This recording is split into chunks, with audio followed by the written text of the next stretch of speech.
Hi friends, எல்லாருக்கும் வணக்கம். எல்லாரும் எப்படி இருக்கீங்க? இன்றைக்கான ஒரு சின்ன பதிவு என்னன்னு பார்த்துடலாமா? ஒரு சில மனிதர்கள் வந்துட்டு என்ன பண்ணுவாங்க அப்படின்னா, ஏதாவது சண்டையோ இல்லை எதிர்த்த வீட்லேயோ பக்கத்து வீட்லேயோ ஏதாவது சண்டை வந்துச்சு அப்படின்னாலும் என்ன பண்ணுவாங்க, ஒரு வார்த்தையை வந்துட்டு தவறான வார்த்தையாக வந்துட்டு விட்டுருவாங்க.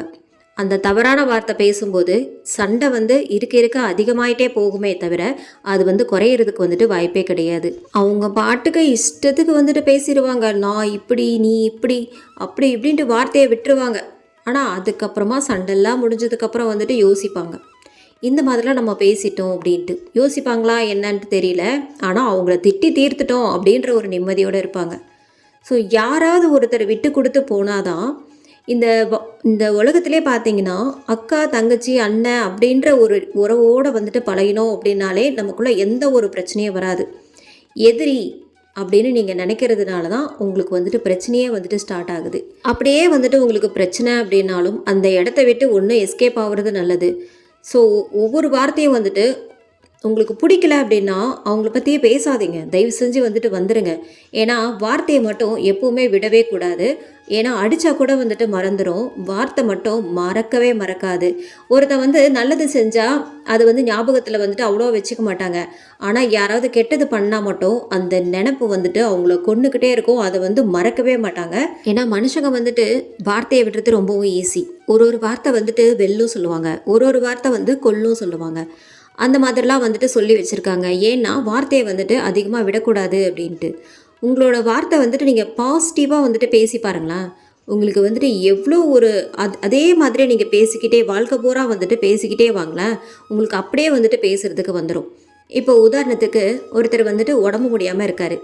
அவர்கிட்ட போயிட்டு நீ பொழைக்க மாட்ட, நீ சீக்கிரமாக செத்து போயிடுவ அப்படின்ட்டு நீங்கள் சொன்னீங்க அப்படின்னா அவருக்கு அவரோட மனநிலைமை எப்படி இருக்குன்னு கொஞ்சம் யோசிச்சு பாருங்கள்.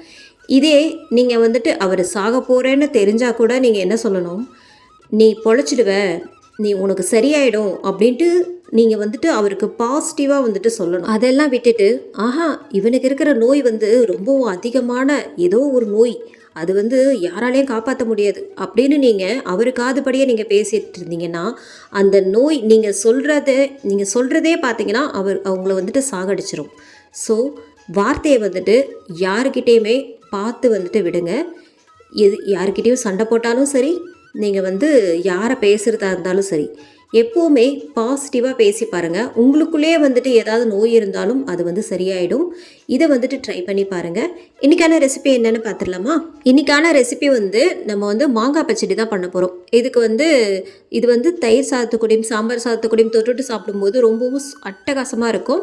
இது பண்ணுறதுக்கு ஒரு கடாயில் நல்லெண்ணெய் சேர்த்துக்கோங்க. ஒரு 2 டேபிள் ஸ்பூன் நல்லெண்ணெய், கடுகு, உளுத்தம் பருப்பு, ஒரு கொத்து கருவேப்பிலை சேர்த்துக்கோங்க. இது கூடவே நறுக்கின மாங்காயை தோலோடு கட் பண்ணியிருக்கேன், இதையும் சேர்த்துருங்க. சேர்த்துட்டு இதுக்கு தேவையான அளவுக்கு உப்பு, ஒரு பிஞ்ச் அளவுக்கு மஞ்சள் தூள் சேர்த்துக்கோங்க, 1 டீஸ்பூன் தனி மிளகாய் தூள் சேர்த்துக்கோங்க. சேர்த்துட்டு இதை நல்லா மிக்ஸ் பண்ணிக்கோங்க. இந்த மாதிரி நல்லா மிக்ஸ் பண்ணதுக்கப்புறமா இதுக்கு தேவையான அளவுக்கு கொஞ்சமாக ஒரு 1/2 டம்ளர் அளவுக்கு தண்ணி சேர்த்துக்கோங்க. தண்ணி சேர்த்துட்டு மாங்காய் நமக்கு நல்ல கொலைய வேகணும். மாங்காய் சீக்கிரமாகவே வெந்துடும். ஒரு 10 நிமிஷம் மூடி போட்டு வச்சுருங்க. அவ்வளோதான், நமக்கு மாங்காய் தொக்கு, மாங்காய் பச்சடி ரெடி ஆகிடுச்சு. இப்போ இது கூட நீங்கள் ஒயிட் சுகரு இல்லை வெல்லம் சேர்த்துக்கலாம். நான் நாட்டு சக்கரை ஒரு 3 டீஸ்பூன் சேர்த்துருக்கேன். சேர்த்துட்டு இதை நல்லா மிக்ஸ் பண்ணி விட்டுருங்க. நமக்கு இந்த மாங்காய் பச்சடி சூப்பராக ரெடி ஆயிடுச்சு. நீங்களும் இதே போல் வீட்டில் ட்ரை பண்ணி பாருங்கள். இந்த vlog உங்கள் எல்லாருக்குமே பிடிச்சிருக்குன்னு நினைக்கிறேன். அடுத்த ஒரு நல்ல vlogல பார்க்கலாம். அது வரைக்கும் பாய்.